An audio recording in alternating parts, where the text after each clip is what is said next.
wabarakatuh. Bismillahirrahmanirrahim. Alhamdulillahirabbil alamin wassalatu wassalamu ala asyrafil anbiya'i wal mursalin sayyidina wa habibina wa syafi'ina wa maulana Muhammad wa ala alihi wa ashabihi ajma'in. Subhanaka la ilma lana illa ma 'allamtana innaka antal alimul hakim. La haula wa la quwwata illa billahil aliyyil azim. Amma ba'du.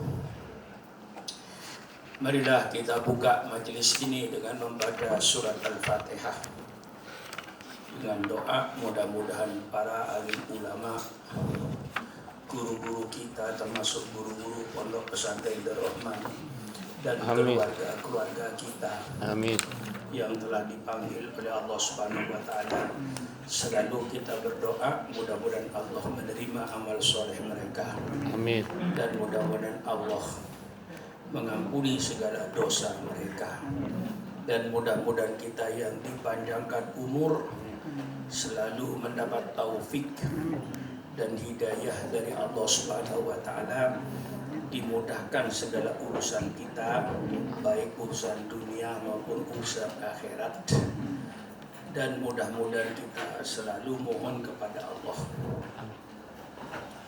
Lillahi ma fis samawati wa ma fil ardh. Miliknya Allah apa-apa yang di langit dan apa-apa yang di bumi. Jadi kami mohon kepada pemiliknya, mudah-mudahan kita seluruhnya diselamatkan oleh Allah dari musibah yang sedang menimpa seluruh dunia ini. Amin. Hanya Allah lah yang bisa menyelamatkan kita dari segala macam musibah. Dari musibah virus corona, mudah-mudahan kita, pondok kita dibebaskan oleh Allah dari virus corona ini. Al-Fatihah biniyatil qabul wa tamami kulli su'lin wa mahmud ala kulli niyatin salihah wa ila hadratin nabiyil mustafa Muhammadin sallallahu alaihi wasallam. Al-Fatihah. A'udzu billahi minasy syaithanir rajim. Bismillahirrahmanirrahim. Alhamdulillahirabbil alamin arrahmanir rahim maliki yaumiddin. Iyyaka na'budu wa iyyaka nasta'in ihdinas siratal mustaqim siratal ladzina an'amta 'alaihim ghairil maghdubi 'alaihim waladdallin.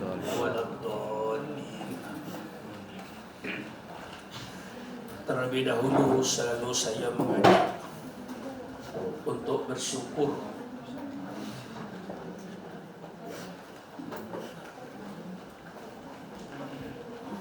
selalu saya ajak untuk bersyukur, karena bersyukur itu tanda-tanda daripada iman.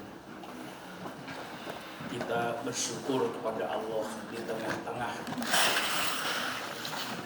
dunia dilanda oleh musibah ini, tentu tidak terlepas dari perbuatan manusia itu sendiri. Karena dengan kemajuan teknologi yang begitu cepat ini, mereka seolah-olah Tuhan itu tidak ada. Jadi yang ada cuma teknologi yang mampu menguasai dunia ini. Ini terjadi dengan kesombongan mereka, termasuk Cina. Presidennya selalu berkata setelah tahun 2020 tidak ada lagi yang mampu untuk menghalang-halangi Cina untuk menguasai politik dan ekonomi dunia ini. Itu sudah mengaku Fir'aun itu. Kemudian Presiden Amerika tidak ada bedanya. Dia menyatakan setelah tahun 2020 ini nanti tidak ada lagi yang bisa menghalang-halangi Amerika untuk menjadi polisi dunia. Ini sudah jadi amrut gitu. Jadi seolah-olah Tuhan itu sudah tidak ada.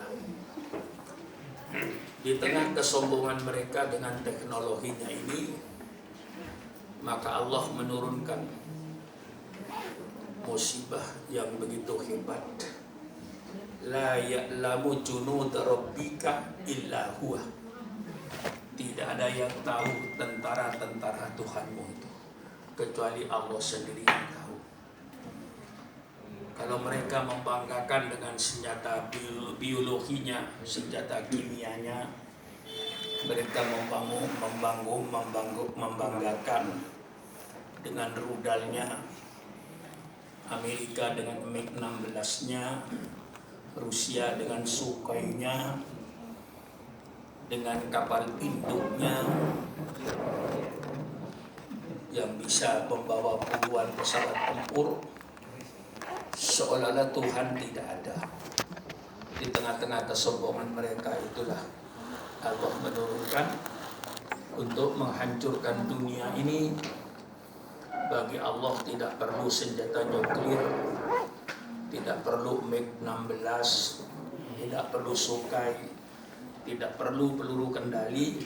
Allah turunkan wala ya'lamu junuda rabbika illa huwa. Tidak ada yang tahu tentang tentara Tuhan itu kecuali Allah. Diturunkanlah yang model corona ini. Kalau tidak dengan kehendak Allah, segala sesuatu tidak akan terjadi. Terjadi dengan kehendak Allah Subhanahu wa taala. Virus corona ini tidak bisa dilihat oleh mata kecuali dibesarkan 2.600 kali daripada yang ada itu. Baru bisa dilihat oleh mata. Jadi betul-betul la ya'lamu junud rabbika illa huwa. Tentara Allah yang bersifat corona ini yang bisa melumpuhkan semua ekonomi dunia ini. Bukan hanya Indonesia saja, bukan hanya Cina, seluruh dunia sekarang ekonominya jadi lumpuh. Khususnya negara-negara industri. Kalau negara pertanian seperti Indonesia ini, ya pasti juga terasa, insya Allah terasa dampak ekonominya, tapi tidak seperti separahnya negara-negara industri. Kalau negara-negara agraris ini banyak bertumpu kepada ekonomi pertanian. Jadi kayak orang di Tasik misalnya, punya sawah 2 hektar, punya empang 3 biji atau 2 biji, punya pohon kelapa 10, pinggir empangnya ditanami sayuran, singkong atau lain-lainnya, tomat, cabai.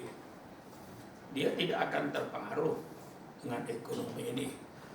Dia mau makan, punya beras dari 2 hektar sawahnya, tidak habis dimakan 1 tahun.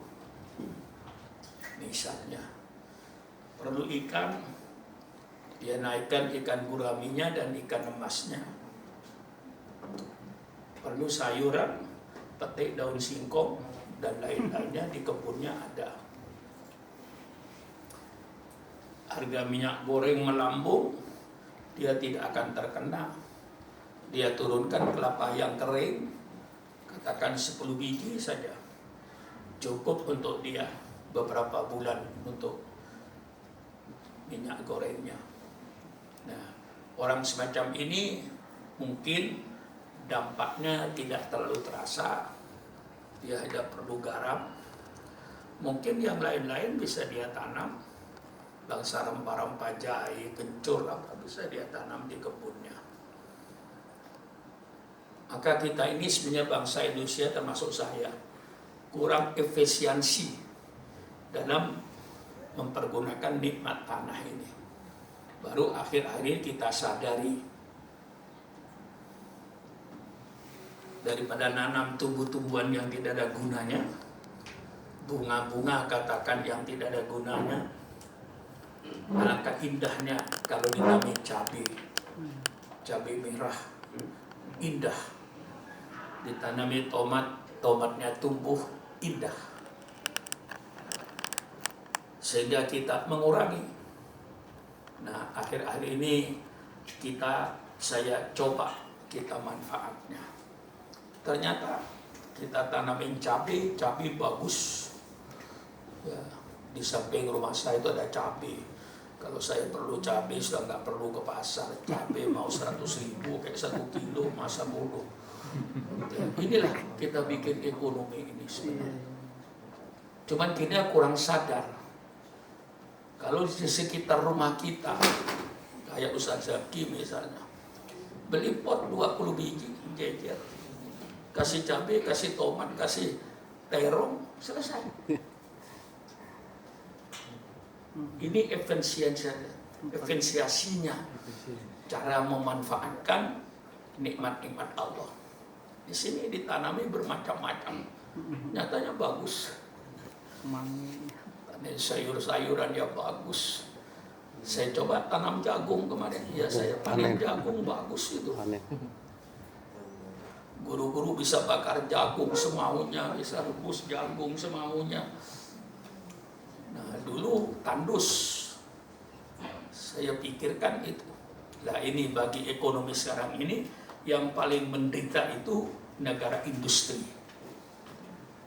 Sebab dalam negara industri ini pabriknya pun kadang-kadang harus tutup karena kerumunan tenaga kerjanya. Begitu pabrik ini tutup, mengakibatkan PHK yang luar biasa. Lalu orang yang kerja harian itu sangat menderita. Tukang ojek, jual gorengan, itu menderita karena pembelinya mesti sangat berkurang. Walaupun laku, tidak bisa menutupi kebutuhan hidupnya. Nah, orang-orang yang kerjanya jual gorengan, kerja harian, yang dimana kerja hari ini dimakan hari ini. Nah, dengan adanya COVID-19 ini sangat terasa. Maka Indonesia ini ya bersyukurlah oleh Allah dijadikan negara pertanian. Jadi terganggu tapi tidak seberat kayak negara-negara industri. Nah, dalam hal ini kita ini jangan panik. Orang yang panik itu orang yang tidak beriman. Mesti panik. Kalau orang beriman tidak panik. Mengapa tidak panik? Kita sudah memadukan perintah Allah secara ikhtiarnya kita kerjakan. Tentu kita fas'alu ahlan dzikri in kuntum la ta'lamun. Soal corona itu kita hanya percayakan kepada dokter. Cuman yang saya sayangkan di Indonesia ini semua bicara corona.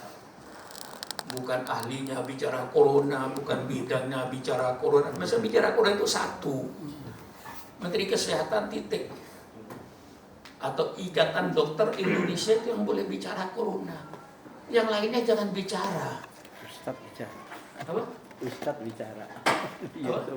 Ustadz bicara. Lah iya, bicara. Kita itu makmum saja kepada keputusan dokter seperti protokol kesehatan. Itu sudah benar anggapan saya. Kalau itu berbentuk virus, kita pakai masker, itu sudah benar. Jaga jarak sudah benar. Tapi ada yang saya sayangkan kepada pemerintah Indonesia ini. Di dalam kita menggunting virus corona itu, kita juga lalu menggunting perintah Allah. Lah di sini yang saya tidak sejalan dengan pemerintah. Justru di tengah-tengah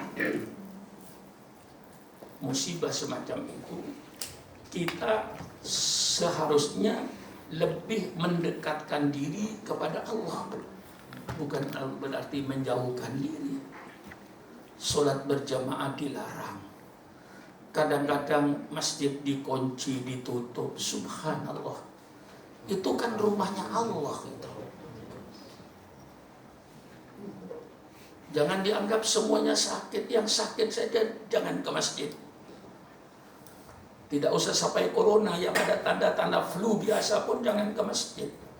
Karena flu biasa pun itu menularnya cepat kepada yang lain, walaupun tidak berbahaya misalnya. Jangan lalu dianggap. Nah, sampai saya bilang kepada Bapak Gubernur, kalau satu masjid sekitarnya tidak ada yang kena corona, bersih dari corona, masjid itu jangan ditutup. Disuruh anjurkan untuk sholat berjamaah yang sehat-sehat itu untuk istighothah. Itu yang saya sampaikan. Jadi kalau orang beriman tidak usah terlalu panik menghadapi corona. Mari kita jalankan protokol kesehatan ini dengan sebaik-baiknya. Saya selalu menjalankan protokol. Saya tidak takut berjabatan tangan dengan tamu-tamu saya. Sebelum jabatan tangan, saya gosok dulu tangan saya dengan cairan yang membunuh bakteri. Setelah itu saya jabatan tangan. Setelah jabatan tangan, saya cuci lagi tangan saya. Itu sudah menjalankan. Saya cuci tangan saya yang tadi dicium oleh orang-orang takut dari hidungnya nimpel corona di tangan saya. Sebelum saya masuk kamar, saya cuci dulu. Baik dicuci dengan cairan anti bakteri maupun saya cuci dengan air dengan sabun. Ini setelah itu kita tawakal. Tidak usah panik. Kalau takdirnya dari lauh mahfud dulu, memang matinya mati karena malaria, ya mati karena malaria. Kalau takdirnya matinya sakit kanker, ya sakit kanker. Kalau matinya nanti dengan cara sakit paru-paru, ya sakit paru-paru. Kalau takdir Allah memang matinya dengan penyakit corona, ya dengan penyakit corona. Tapi lalu jangan lalu tawakal 100%. Usaha itu perintah Allah untuk menghindari, sehingga ada kata-kata an-nadhafatu minal iman. Undur ila ta'amika, lihat kepada makananmu itu, apa yang kau makan. Kulu min thayyibati ma razaqnakum, yang dimakan makanan yang sehat, jangan makanan yang tidak sehat. Bukan berarti takut, bukan berarti pengecut, tidak. Ikhtiar, usaha. Ikhtiar itu hukumnya wajib. Tetapi setelah ikhtiar, tawakallah kepada Allah. Saya sudah menjalankan protokol kesehatan, ya Allah. Sehingga sekarang tinggal takdirmu, ya Allah. Apa yang akan kau takdirkan? Walau kuntum fi burujin musyayyad. Sebelumnya ayatnya. Qul innal mautal ladzi tafirrun. Subhanallah. Karena banyaknya hafalan. Aina ma takunu yudrikumul maut. Walau kuntum fi burujin musyayyad. Cair kan? Jadi itu macet tadi itu. Mau keluar itu terlalu banyak yang mau keluar. Tapi setelah tenang baru cair. Aina ma takunu, di mana saja kau berada. Artinya mau isolasi diri, yudrikumul maut, akan datang kepadamu mati. Walau kuntum fi burujin musyayyadah, walaupun kau berada di satu menara yang kokoh kuat, menaranya tinggi di atas kayak menara masjid, itu kau bikin kamar dengan beton, kau pasti akan menemui mati. Jadi perpaduan antara ikhtiar dengan tawakal kepada Allah membuat kita hidup tenang. Saya tidak pernah lalu gelisah gini di rumah juga enggak ya. Kalau saya ditakdirkan mati corona, mau lari kemana ya mati corona saya. Kalau saya ditakdirkan mati kanker, ya mati kanker saya. Mau menjelaskan dari penyakit kanker. Kalau takdir Allah memang saya mati kanker, mati karena paru-paru, mati karena jantungnya, mati karena malaria dan lain-lainnya, itu sudah ketentuan Allah, cuma sekedar sebab. Mati itu satu, ya mati. Adapun caranya mati, Allah bikin bermacam-macam. Bahkan Allah membuat lagi mati yang tidak pakai cara. Sehat-sehat mati. Ya, termasuk keluarga kita almarhum Ustaz Ansor dulu. Ustaz Ansor itu dari rumahnya bawa mobil, bawa motor. Yang bonceng itu mertuanya di belakang. Sampai di masjid biasa parkir. Karena dia yang hafal Quran dan suaranya enak, jadi imam subuh di Masjid At-Taqwa. Tengah-tengah baca surat, jatuhlah dia. Innalillahi, langsung habis.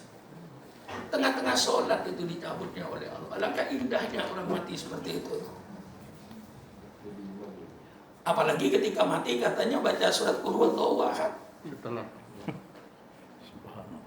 Masya Allah, tidak sakit. Ada kawan saya dulu Pak Mansur Faris, silaturahmi Ramadan, silaturahmi biasa kepada kawan-kawannya. Matinya ketika jadi tamu, mati sedang namu, matinya di kamar tamu. Nah itu Allah membuktikan semuanya itu. Oleh sebab itu kita kepada guru-guru tekankan protokol kesehatan ini sebaik-baiknya kepada santri-santri. Cuci tangan setiap bersentuhan dengan orang. Sebenarnya cuci tangan ini bukan protokol kesehatan sebenarnya. Sunnah Rasulullah. Coba oleh Rasulullah, sumin sunanil wudu. Sunatnya wudu itu mencuci tangan dulu sebelum berwudu dan mencucinya di luar tempat air. Nah, kalau kita berwudu 5 kali, sudah cuci tangan 5 kali. Sebelum makan, sesudah makan kita cuci tangan. Kalau makannya berapa kali? Ngemil. Ada yang tidak menentu. Ya katakan yang pokok 3 kali. 3 kali. Kalau makannya 3 kali, cuci tangan sudah 6 kali. Belum nambah. Ditambah dengan wudu tadi 5 kali. 5 kali. Sudah 11 kali. Kalau batang. Belum lagi cuci tangan kalau kita bangun tidur. Idza staiqadha ahadukum min naumihi falyaghsil yadahu qabla an yudkhilal ina. Fa innaka la tadri ayna batat yaduhu. Masya Allah. Telitinya hadis dalam kesehatan itu. Kalau kau bangun dari tidurnya, kau cuci tangannya sebelum kau masukkan ke tempat air. Mengapa disuruh cuci tangannya? Fa innaka la tadri ayna batat yaduhu. Karena engkau tidak tahu sebenarnya tanganmu tidurnya di mana. Setakim semalam tangannya tidur di mana itu. Kalau gatal, mana yang gatal masih digaruk itu. Tidak peduli tempat di mana saja. Iya kan? Wah enggak, ini enggak saya tidur.